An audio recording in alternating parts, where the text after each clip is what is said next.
জয় মা তারা, জয় গুরু বামদেব।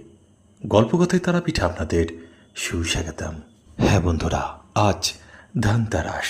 দীপাবলি বা আলোর উৎসব শুরু হয় ধনতেরাসের মাধ্যমে, যা প্রতি বৎসর কার্তিক মাসের কৃষ্ণপক্ষের ত্রয়োদশী তিথিতে পালিত হয়।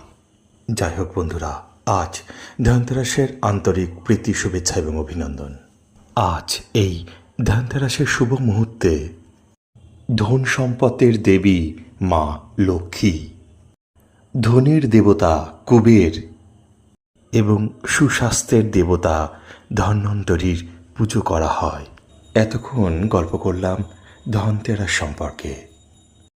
এখন ভক্তি ভরে আনন্দ মনে মহা আনন্দে দর্শন করুন আনন্দময়ী ব্রহ্মময়ী তারা মাকে।